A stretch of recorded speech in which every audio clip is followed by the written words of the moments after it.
పార్టీకి తర్వాత అనేటువంటి విధంగా చరిత్రలో మనందరం కూడా చూడవచ్చు. అటువంటి ఇరిగేషన్ శాఖ ఆ రోజు 2024లో కూటమి ప్రభుత్వం అధికారంలోకి వచ్చిన తర్వాత చూస్తే 5 సంవత్సరాల విధ్వంసమైనటువంటి పాలన, మాకు 18,000 కోట్ల బిల్లుల బకాయిల్ని గత ప్రభుత్వం వారసత్వంగా ఇచ్చినటువంటి పరిస్థితి. అటువంటి విధ్వంసకరమైనటువంటి ఆర్థిక సంక్షోభాన్ని తట్టుకుంటూ ఏ ప్రాజెక్ట్ ఎప్పుడు మొదలు పెట్టాలి, ఎప్పుడు పూర్తి చేయాలనేటువంటి లక్ష్యాన్ని చంద్రబాబు నాయుడు గారు నిర్దేశించి అందులో భాగంగా హంద్రీనివా జీవనాడి రాయలసీమకు అటువంటి హంద్రీనివా గత 5 సంవత్సరాల పాలనలో ఒక్క అడుగు కూడా ముందుకేయకపోతే 2024లో చంద్రబాబు నాయుడు గారు చెప్పారు 2025 కల్లా పూర్తి చేస్తాం ఫస్ట్ ఫేజ్ అని ఇచ్చినటువంటి మాట ప్రకారం 5 సంవత్సరాల్లో చేయలేనటువంటి పనిని ఒక్క సంవత్సరంలో హంద్రీనివాను పూర్తి చేసి 727వ కిలోమీటర్ వరకు కూడా కృష్ణా జలాలను తీసుకెళ్లినటువంటి నాయకుడు నారా చంద్రబాబు నాయుడు గారు.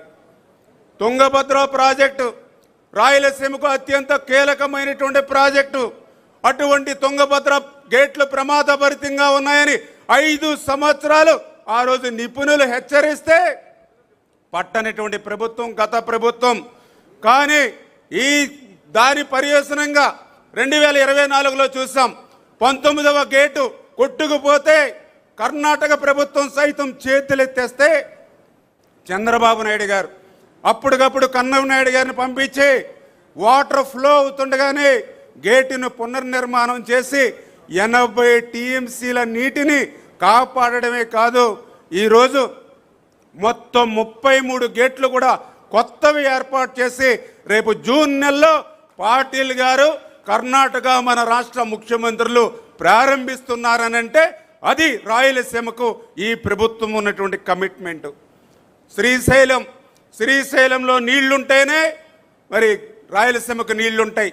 అటువంటి శ్రీశైలం ప్లంజిపూలు ప్రమాదభరితంగా ఉంటే 5 సంవత్సరాలు పట్టించుకోవాలా. కానీ ఈ ప్రభుత్వం 203 కోట్లు పెట్టి ఈవేళ శ్రీశైలం మరామతులు పనులు చేస్తూ ఉన్నాం. ఈ రకంగా హెచ్ఎన్ఎస్ఎస్, జిఎన్ఎస్ఎస్, గోరకల్లు, తుంగభద్ర, శ్రీశైలం ఇట్లా ప్రతి ప్రాజెక్టు కూడా మరి ఈరోజు ఈ ప్రభుత్వం ముందుకు తీసుకెళ్తూ ఉంటే మరి రాయలసీమ బిడ్డ అని చెప్పుకునేటువంటి వ్యక్తి రాయలసీమకి ఎందుకు వెన్నుపోటు పొడిచాడో ఈవేళ ఆ యొక్క మరి గొడ్డలి పార్టీ నాయకుడు సమాధానం చెప్పాల్సిన అవసరం ఉంది. పోలవరం 72% పూర్తి చేశారు. ఆ రోజు 2019లో ప్రభుత్వం మారకుండా ఉంటే 2020, 2021కి పూర్తయి ఉండేది.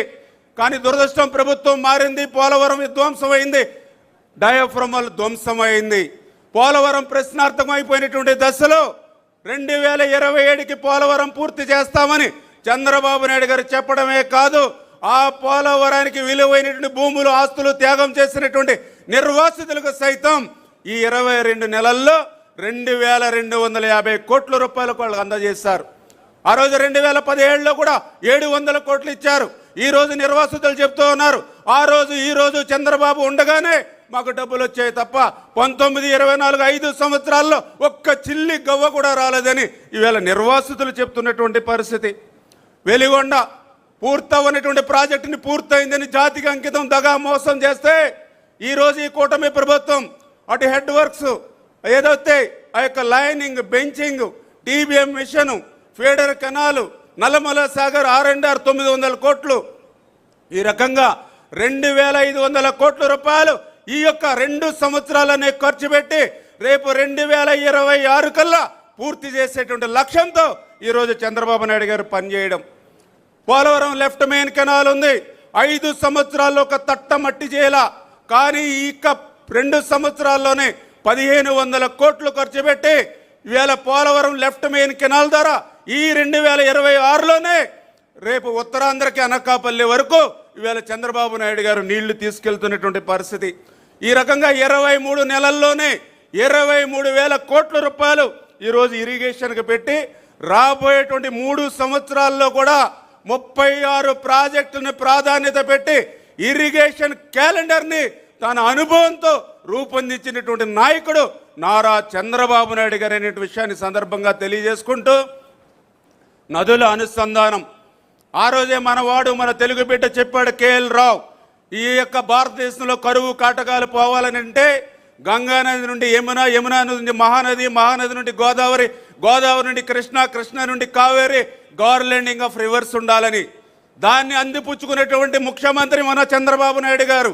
మన ఆంధ్రప్రదేశ్ రాష్ట్రంలో కూడా 5 ప్రధాన నదులు వంశధార, నాగావళి, గోదావరి, కృష్ణ, పెన్నాని అనుసంధానం చేస్తూ అందులో భాగంగానే మొన్న మీరు చూశారు 14-19లో 1300 కోట్ల రూపాయలు పెట్టి ఒక్క సంవత్సరంలోనే పట్టిసీమను పూర్తి చేస్తే 439 టీమ్స్ని 10 సంవత్సరాలు ఇచ్చి 50,000 కోట్ల ఆదాయాన్ని సృష్టించినటువంటి నాయకుడు నారా చంద్రబాబు నాయుడు గారు అనే విషయాన్ని ఈరోజు గోదావరిలో వృధాగా ప్రతి సంవత్సరం 3,000 టీఎంసీల నీరు బంగాళాఖాతంలోకి పోతూ ఉంటే అటువంటి గోదావరి వరద నీరుని గోదావరి నుంచి నల్లమల సాగర్కి భవిష్యత్తులో బనకచర్లకు తీసుకెళ్లి రాయలసీమని ఒక పచ్చని పైరులా మార్చాలనేటువంటి చంద్రబాబు నాయుడు గారి యొక్క లక్ష్యం. అదేవిధంగా వంశధార, నాగావళి అనుసంధానానికి నేరేడి బ్యారేజ్ నిర్మాణం చేసి ఉత్తరాంధ్రకి కళ సాకారం చేయాలనేటువంటి ఆలోచన. అంటే ఈ రకంగా చంద్రబాబు నాయుడు గారు అడుగు అడుగునా కూడా అహర్నిశలు శ్రమించి ఈ ఆంధ్రప్రదేశ్ రాష్ట్రంలో నీరు పారిస్తూ ఉంటే ఈ నీటి కంటే అత్యంత విలువైనటువంటి రక్తాన్ని పారిస్తానని చెప్తూ ఉన్నారు ఈవేళ కూటమి నాయకులు నిస్సిగ్గుగా. మీరు సంపద సృష్టిస్తే నేను నాశనం చేస్తానని చెప్తూ ఉన్నాడు. మీరు కడితే మేము పడగొడతామని చెప్తూ ఉన్నాడు. మీరు కాపాడితే నేను కడతీరుస్తానని చెప్తూ ఉన్నాడు.